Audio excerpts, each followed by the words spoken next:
Shavua Tov, Gute Woche. I'm Rafael Rabinovich, and I would like to tell story number 186 of the Shivchei of Shem Tov, the oldest source of Baal Shem Tov stories ever published.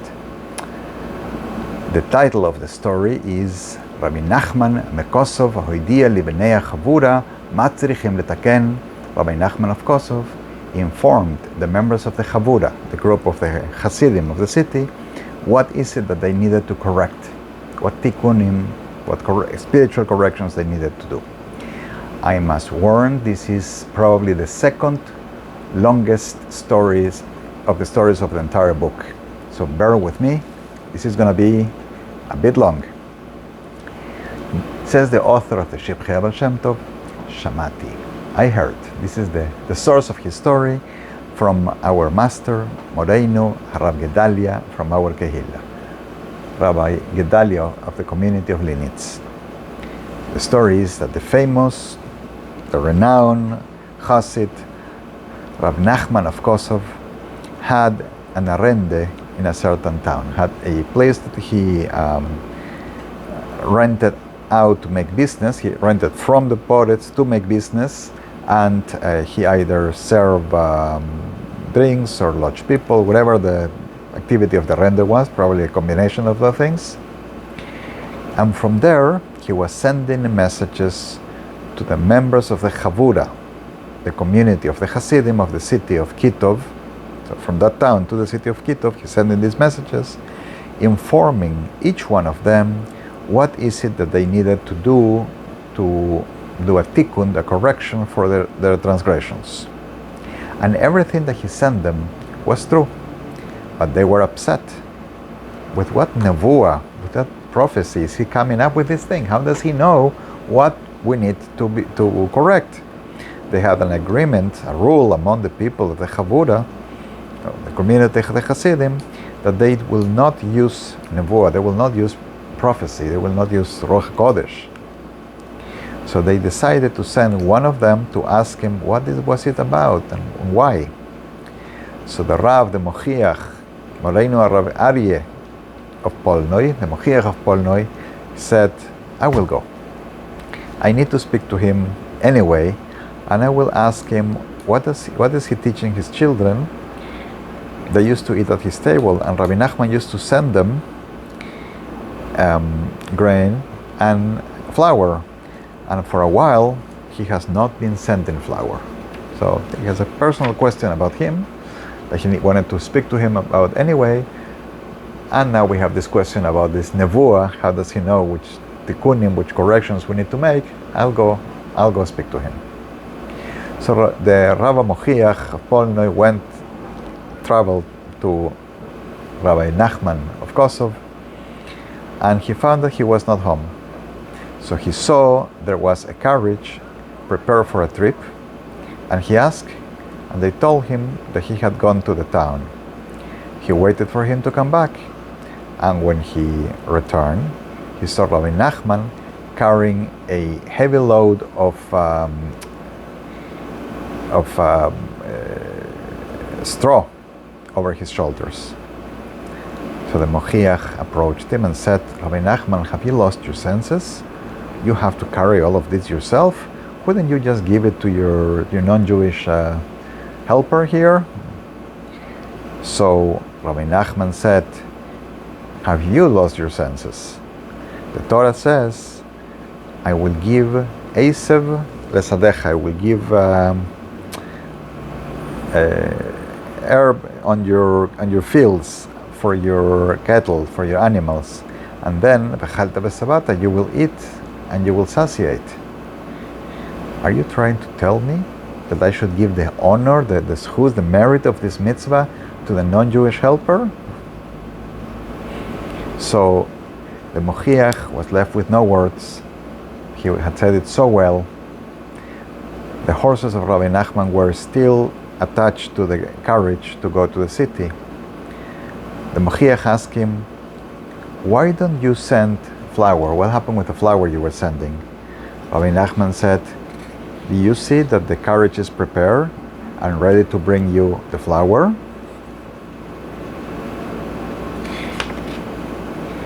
And then he asked him the question he came for, right? And what is this deal with the nevuah? Where are you giving these prophecies? Rabbi Nachman answered, Lo navi anoichi velo ben navi anoichi. I am not a navi. I am not the son of a navi. I'm not a prophet. I'm not the son of a prophet. You know what happened when we were gathering for Shaleshidas, for the third meal of Shabbos, Seudah Shalishit, and Rav Moshe of Kitov, the Av Beis Din of Kitov. I think we've spoken about him before. He was one of the tzaddikim of the city of Kitov. So, do you remember what happened once that he was in Shaleshidas, and they were staying until very late the night of Motzei Shabbos. So the shochet, the man who does the shchita, the ritual slaughter of the animals, right? Who was one of the members of the Chavurah, was there, and he saw the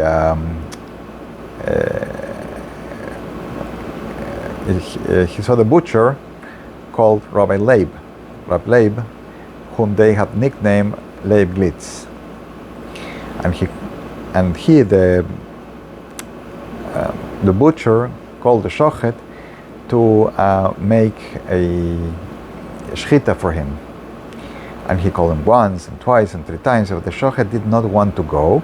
He wanted to stay at the Seudah Shalishit, the Farbrengen, and listen to the Divrei Elokim Chaim, to the words of the living God. Meaning, the Avra Torah was so deep, he wanted to stay. The subject of the talk was how to serve Hashem, and they had an agreement not to feel any shame to reveal the pressures of the Yetzer Hara when the evil inclination is trying to take them away from continuing the Torah study, the gaining Torah knowledge from. So they were giving one another advice on how to better serve Hashem. So the butcher saw that the shochet is not going to want to go, he doesn't want to leave, and there's extending Shabbos and it's late. So he thought, I'm going to bring a lit candle, I'll bother them, so they will daven Ma'ariv, the evening prayer. They will finish Shabbos that way, and then the shochet will come and do the shchita I'm asking him to do. The slaughter of the animals I want him to slaughter so I can have a meat ready. And so he did. He brought the candle, and Rav Moshe of Kitov got very upset at him and put him in cherem. And the butcher died. Somehow, the embarrassment, whatever it is, the butcher did not take it well and died out of being put in cherem. Now, Rabbi Nachman of Kosov continued telling the story. This is what happened at the Seudah Shalishis. Now he continues the story saying, then I saw in a dream. In the dream I went to a base knesses, to a shul, to a synagogue. And there I heard that someone was teaching Sitrei the Torah, was teaching deep secrets of Torah. I ran to the shul. When I came to the door, I realized that the one who is talking is a klippa. It's an impure spirit, something that shouldn't be there.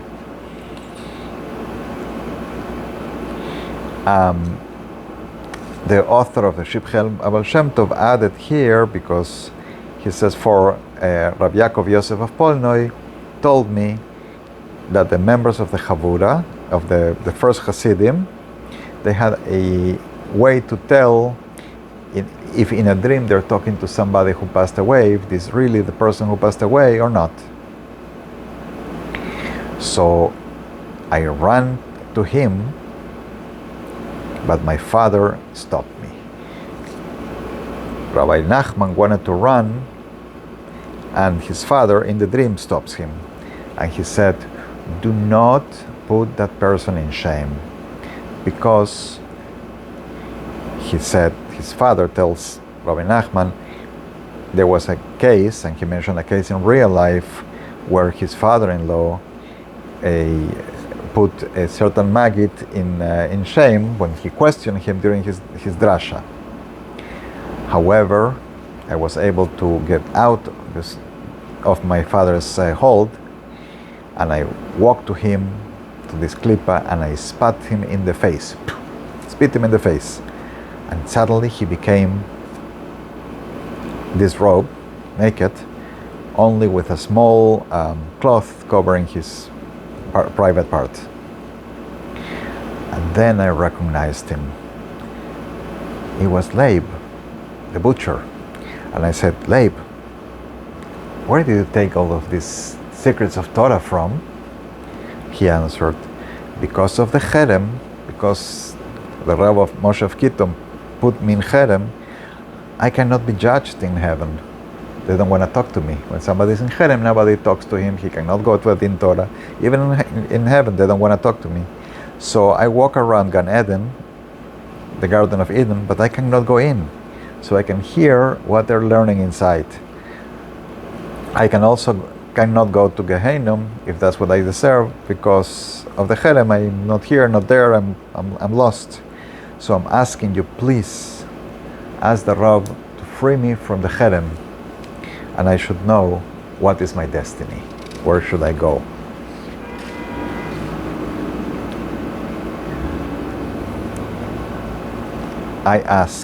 Rabbi Nachman asked the butcher, continuing in the dream, so what is it that I need to correct? What is my tikkun? He took me to the house, we're still talking in the dream, right? And showed me there was a goy, there was a Gentile who was dead. And told me, this is what you need to correct. What happened is that once Rabbi Nachman was of blessed memory, was traveling, and he needed to lodge in a town and did not want to lodge in the house of the Jew who lived in that town. And I don't know the reason why. For some reason he could not lodge by him. So he went to the house of a non-Jew and gave him a fleshel yash, a small bottle of good liquor, and gave it to the goy as a payment, and the non-Jew accepted and lodged him there, and even gave him straw for the horses to eat. That night, he heard the goy say some intimate words of between a man and a woman, and he could not hold his thoughts. And because of the thoughts, he had a night emission. During the night, he had I don't know the right way to say it in English, a thing. Because of this transgression, this sin, he fasted from one Shabbat to the next. From Motzi Shabbos until next week, Shabbos, he fasted that whole week. And he was able to kill the klippa that was formed from this transgression. But the roshem, literally the mark, the leftover of what had done was still there. It's like when somebody walks and leaves a mark in the floor, right? So there was the mark of this sin that was still there. So the butcher told him what is it he needed to correct. So he began crying, and then he saw, or he thought he was seeing, a sword in the wall. This is still in the dream. He took that sword and took the body of this goy and cut it in pieces. And then even the roshem was nullified. The butcher said that the klippa had been completely annulled, gone. And that is why I wanted to go to the city of Kitov to annul the cherem, the decree of shunning over this butcher. Now, in real life, he's talking, right? He's answering the the Shliach sent by the Chavurah, the Mochiach of Polnoi. But you have come to me, says Rabbi Nachman of Kosov to the Mochiach. You came to me, so I don't need to go. See to it that the Rav will lift the cherem, and here you have the flower. Go in peace. Wow, what a story. Kind of long also.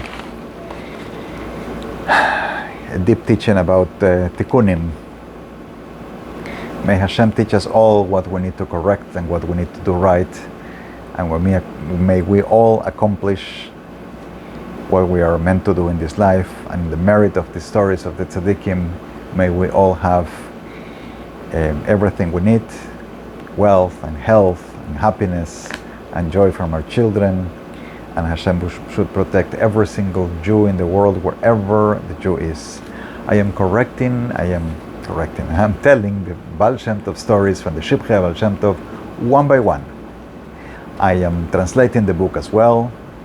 Here is the work I'm doing. I'm telling the stories here in the channel, once in English, once in Spanish, and posting it on Facebook, and working on translating the book with the hopes to translate the entire book to Spanish sometime this year. I am nearly finishing, although there is a lot of work to correct and edit my translation.